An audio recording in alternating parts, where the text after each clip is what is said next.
But anyways, I digress. A good transition, if we're done, would probably be... I was just thinking perfect segue. Yeah, would be into the upcoming Star Wars movies, which will probably come back to Han Solo and to other things and talk about the big movie news of the week was that the Double Ds, the showrunners from the greatest series of all time on television, Game of Thrones, have been greenlit by Disney and probably picked by Disney to be the production showrunners for upcoming multiple Star Wars films. Yeah, for me, this came out of nowhere because I was already thinking with Rian Johnson's trilogy coming up.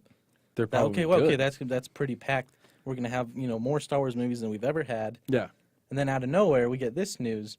And from Disney themselves. From Disney themselves. And I'm more on the side of I love Star Wars so much. There's so much to go into. There's so much in Legends that they can pull from that I'm happy getting more Star Wars. And especially like when it comes from directors that are well established, they're good at what they do. I'm happy that we're getting more Star Wars. I'd like to see, like how you were saying before, we get these things written down beforehand. We have a story arc to go through, and we execute it that way. Yeah, and the thing that surprised me the most was that Disney announced this. Now, granted, coming off of their 20th Century Fox merger, people have been questioning like what's going to happen to the Alien franchises or the future Deadpool movies because it's Disney. The Mouse House generally isn't interested in adult genres. Yeah. So people were concerned about that. They even announced with their new streaming service, there will not be R-rated content on their streaming service. It'll essentially be TV shows and movies for children. Yeah. Or families.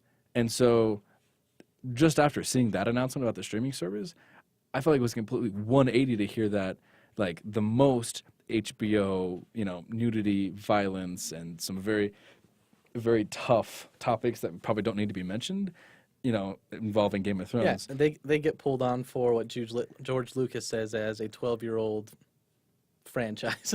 Essentially. So yeah, it was very interesting, kind of out of left field, but the thing that surprised me the most was that they were announced as essentially I'm kind of losing the word, but they're going to be in charge of these movies because the Double Ds, they're not directors. They're partial writers. Yeah. I think they've written before. They wrote for some other TV shows. But as far as Game of Thrones, they're the showrunners. So they're the ones, and they're producers. So they pick the directors. They work with the writers and pick writers for specific episodes. They work on the overarching theme and the trilogy. Okay, and like, how are we going to shoot this? How are we going to film this? Is this exactly the story that we want to tell? Do we feel like this character is building the way they need to? Okay, well, I have some ideas.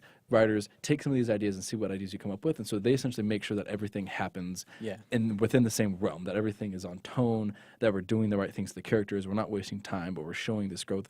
And so they didn't announce like Lawrence Kasdan would be writing these new movies. They didn't announce that someone like J.J. Abrams would be directing and producing.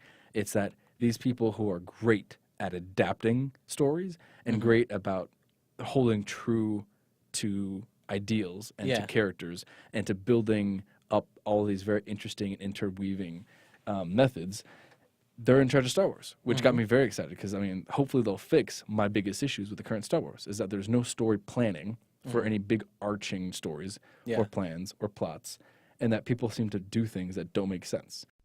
Hey, this is Alex, and thanks for listening. This was, as always, just a short snippet from the podcast Cinemacast, and if you want to hear more from us, hit the subscribe button. If you want to leave any suggestions on topics that you would like us to cover, you can always comment below in the comment section.